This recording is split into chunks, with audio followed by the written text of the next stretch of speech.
ববিতা ভূঞাৰ কবিতা একবিংশ শতিকাৰ প্ৰেমৰ আভা।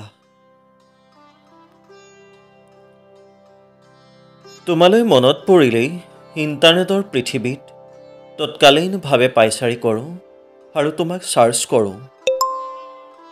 লল অনলাইনত আছা নাইবা অলপ আগতে আছিলা। অভিমানত বুকুখন গধুৰ হয়, তাৰ পাছতে ষ্টেটাছৰ বৰষুণ জাক আৰম্ভ হয়।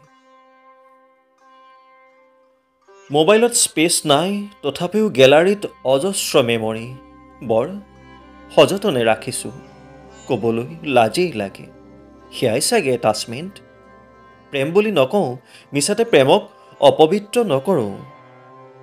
আজিকালিৰ প্ৰেম তেতিয়াৰ প্ৰেমৰ দৰে নহয়। হৃদয়ৰ আৱেগ ঢালিবৰ বাবে ৰিম বাই ৰিম কাগজ নষ্ট, ৰাতি ৰাতি চিঠি লিখাত ব্যস্ত। এয়া একবিংশ শতিকাৰ প্ৰেম। স্পীড ব্ৰেকাৰহীন মিহি ৰাস্তা, সহজতে প্ৰৱেশ কিম্বা প্ৰস্থান কৰিব পাৰি।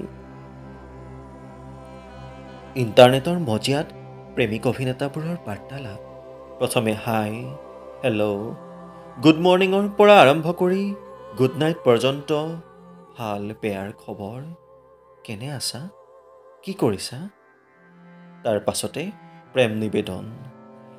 ক্ৰমশঃ প্ৰেমালাপ, পুৱতি নিশালৈকে প্ৰেম বজাৰত নিগৰে চেণ্টিমেণ্ট।